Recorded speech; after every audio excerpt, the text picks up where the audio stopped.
Lheh, the bon chavin singka pa, singka pai piwa patin thangvat han. Kipam kasan tuni ni khu kiti hi Lampi kasan. Kipat lam jong umin adin tuni hi pakai zala zana changlam kai. Kau kaca tam piaw min. Amo masanga kiding hi nanghanai gyan le. Kipat lam umin hi Jongle. Tiliza ka hi patin tilgo ni hi zin. Patin avelin ithangwa bin hi. Chuzong le da bang pat man tam ta hin chana lam kai ho. Dia pakai le chaho se chunga jong tumbein kipatu kan sei na he tuni hi sei bangin ni jong tam piong ki khom de in anu le pa tiao thanom ta ong ki khom ho ngai lu na nei ta taw na gel kho ong ki khom ho zo si le chong che wa kipatu ka sein pathen na bon chavin phat thein bo han taw na hin nei nge pakai lung se na dim kapathinu nei lung se naw kidang ta te ho kamit ta wa ka mo zeun ka kipa be se vinamin ka hin thang ba min hi pakai lung se na dim kapathinu tuni ni kho kiti pakai phat man tam ta nei piu ta kilhonin ne he nga pakai ki se gima ne he nga taw dingen mi hi zat pi kong ki khomun hi chukyu helovin pakai na thulen na lan jong pakai hong ki mang chithing ka umun Iza kai nang nay umpi vin lang adin na sa jong pakai na thumunin kahong dingin pakai pathinin iza kai nay panpinti na khoting ta vela hong kipang dein iza na chun kapakayo Nazareth Jesus Christa mina katawahi kan say sao lo dehin zi chun Bible tunya text deal win second king atupi kan say lo de hin zi cho bel zat ham khat jong min say hita zin tunya ding in second kings chapter 2 second kings chapter 2 leng te thot ni na bung nia pana chu kan sim ding a hin selective verses ti chu aban kan than tu le lia kan sim ning ai wanga chu a story tu nya ki holim deu hi second king sung ma chu thau thau ding ai ai piang la tu nya ki holim deu thu pi ding ai ga ta lam no me hi izot now lampi Hahsa Lheh Jongle zolden chan thung din pakai jin ai deu ve ti ka sai no me nei izot now lampi Hahsa Lheh Jongle zolden chan thung din pakai jin ai de ve ti hi tuni jin ka chom chai ke holim de hin second kings bung ni chang khana pe chang khan hin sim ma sange pakai jin Eliza them gau chu van chung lama chim pe ya apai to kun chun Eliza le Elisha hi Gilgal khwa kunin lampi khana ahung ki thon khom thunin a hi abanin chuin Eliza chun Elisha ja sayin lungse ten hi ko mahin hung khongai tan kewang Bethel ge ya chi din pakain ai sole ati ahin la Elisha na sai pe jingin hingzing pakai min le nang ma hin lai sunga ka sai a hi ke ma nang na da hi helingi ati tai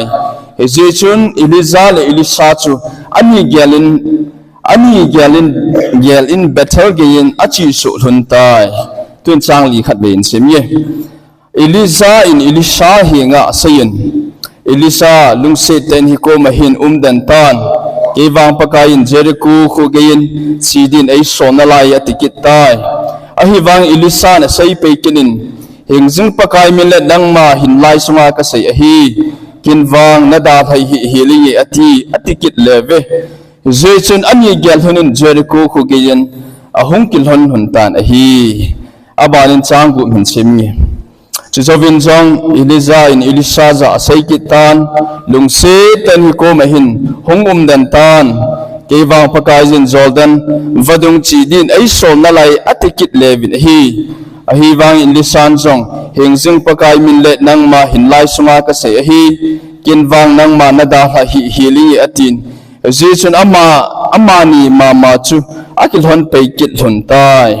tun chang som li hin semi a chen ding Ichiahin Elisan achunga hung leng ha Eliza pon sil chu alan tui pi chu azemin hitin asejei pakai Eliza pathin chu hoya na him atia hile hitia ilisan tui pi aden phat chun tui pi alang langa akhin tun Elisa jong agal kai kitta na hi pathin in athuing isim noi bon chawa dingin phat theibu pi taw han bon chan amen tiuti amen ti la kilom ji chona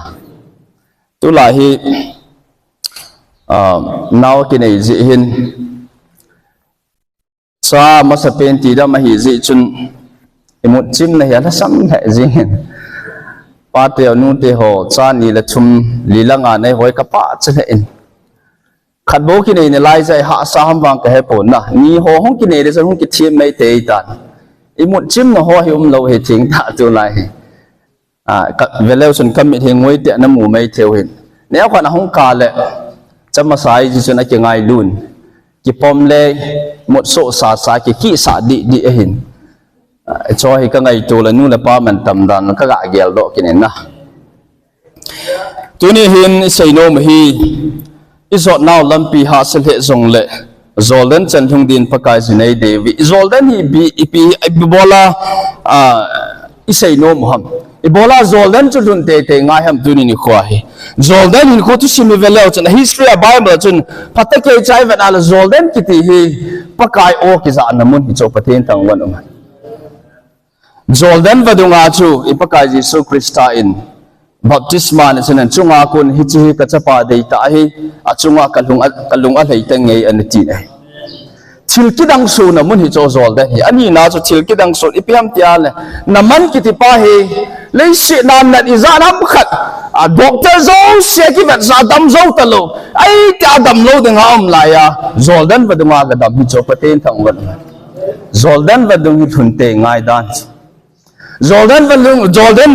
chơi luôn tiếng ngà lệ Zolden chơi luôn tiếng ngà ilung gel ấy ngày tổ dâu xí chú pakai dịch hình gel tiêm tàn tê chú chú say nô mày Zolden là luôn là hình Elisa in dòng Eliza aku na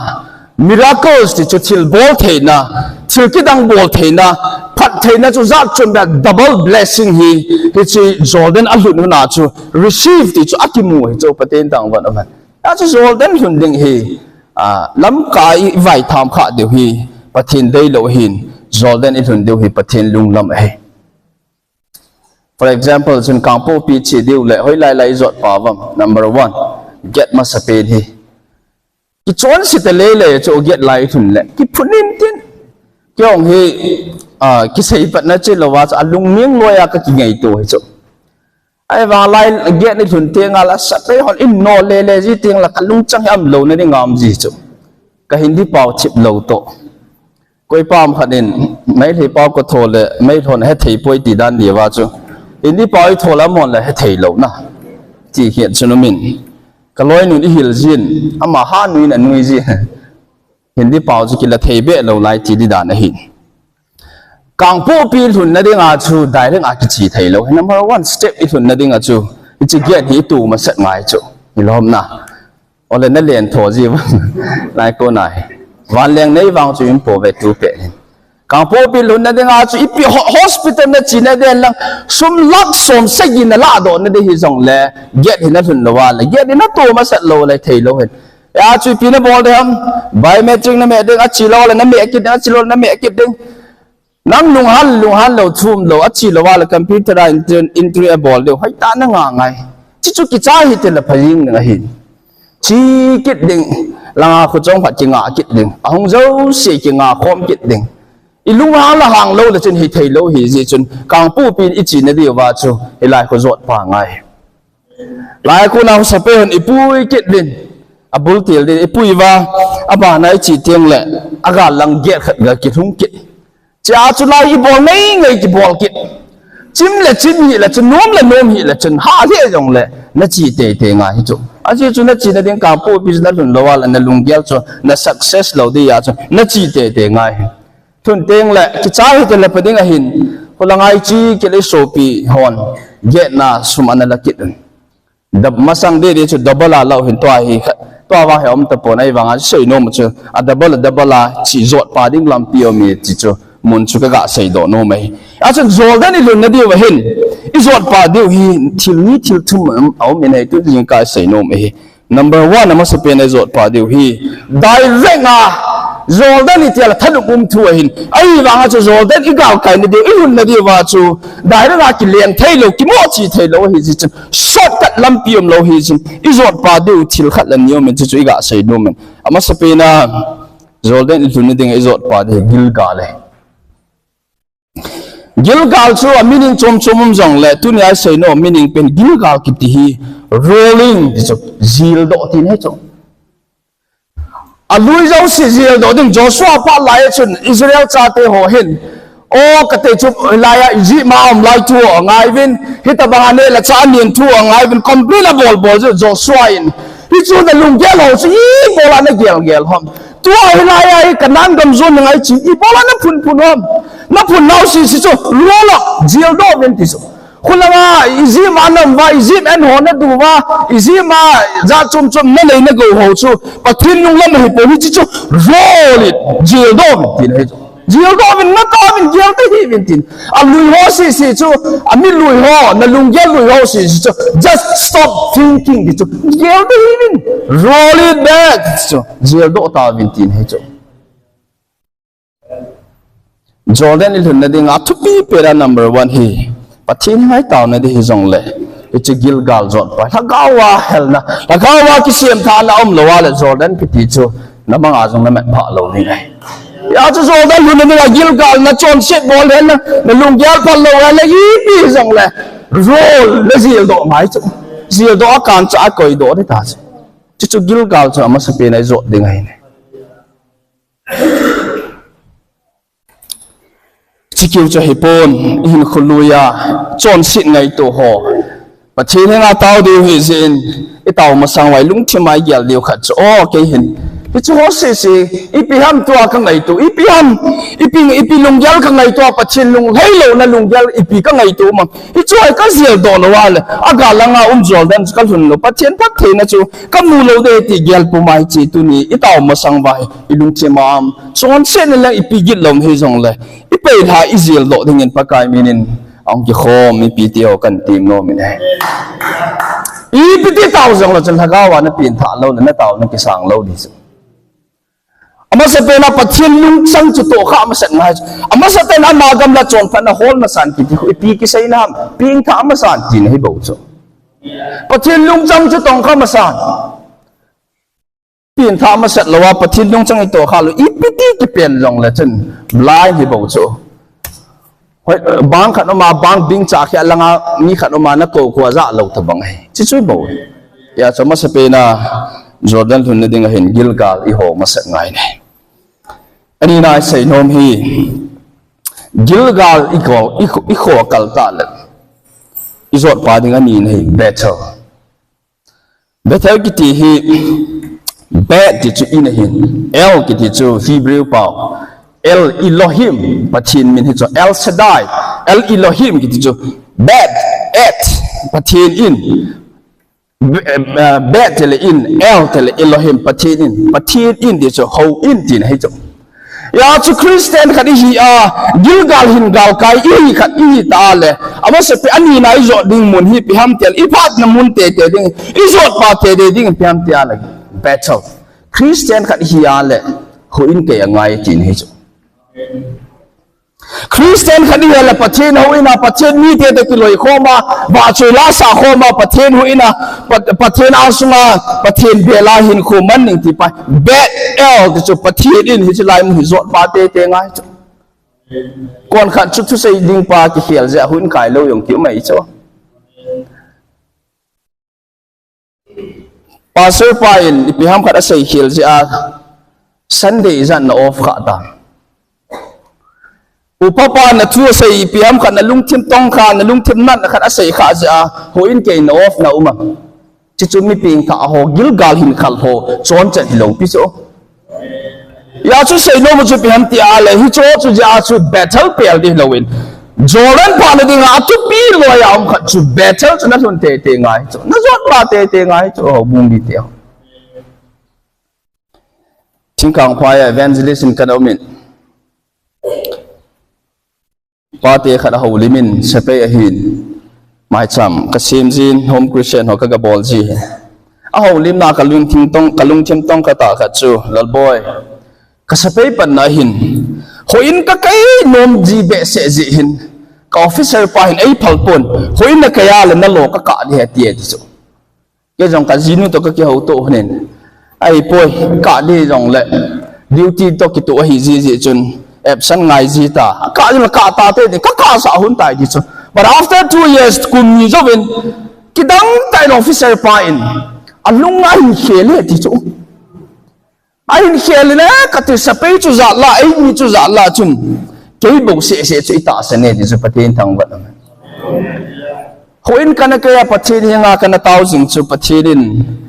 hi officer pa lung them a thu sen kum ni zawa pa chanom tension dei chu ke ya degin pathin do kinai cha kaum na pathin o khoma ka chi na mun het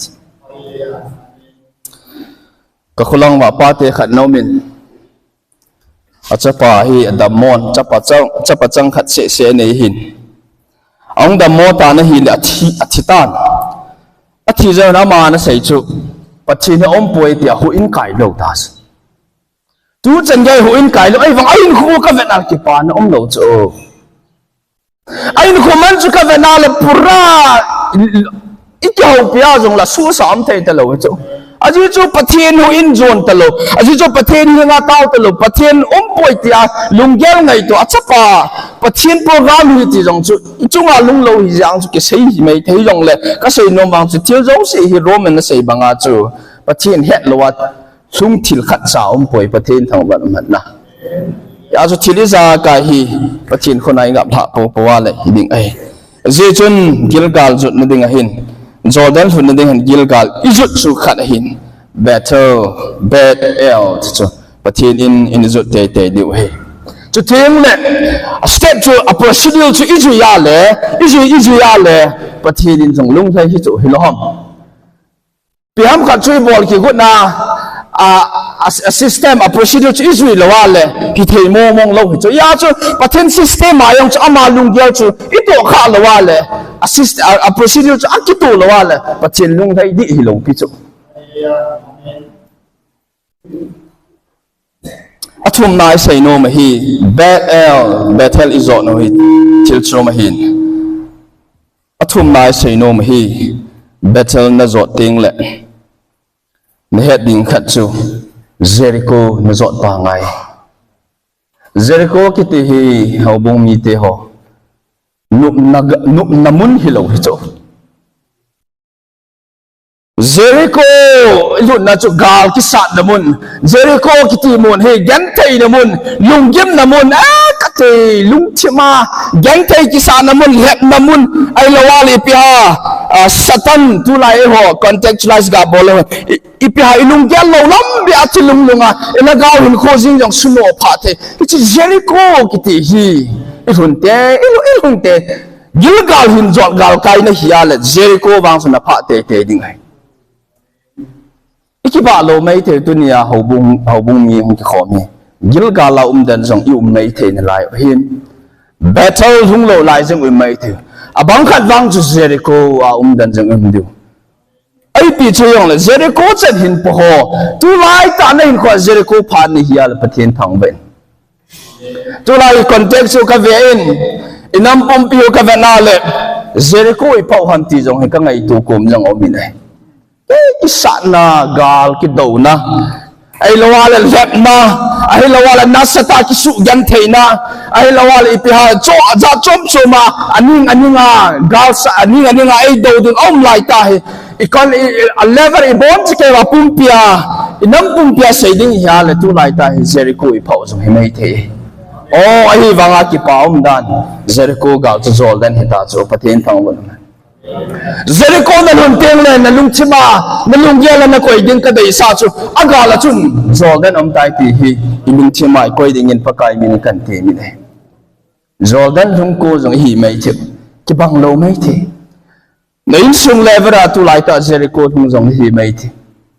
ahi lawal ka hepon na din mun idin mun no nang din mun bang ka hepon ahi wangin kisulai Jericho iti pai kisu gan thai na mun na satan lem na satan pa ipaka Yesu Kristan jo hitse ahem na na to na mun ahi zen na lunggyang nai tua na ngai tua na gyal do ding khat chu oh hitsulai Jericho kalhun hi agala chun anai cha chun Jordan om tai ti hi Ikiel do zing ring into ni zing kan pakai minin avelin ikiti mine. Jordan ilhun tiang le. Chunga kunin van dai tu na icha muntin. Jericho na chon ho zo si chun na tha ki don tin. Kidang ta Eliza kuna thil kidang bol theina anei chu. Jericho a chu Jordan a chu ki mohin. Eliza in chilbol thayne 16 tiso som lagu veya bola hin ahi wangi Elisha in Jordan alhuna phathayna mua amala hin khwa ministry a chilkidang a bol do 33 he tiso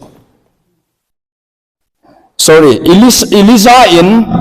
miracles a bol do chu ahin laya ministry ahin khwa ministry a bol do na chilkidang a bol do chu gate a hin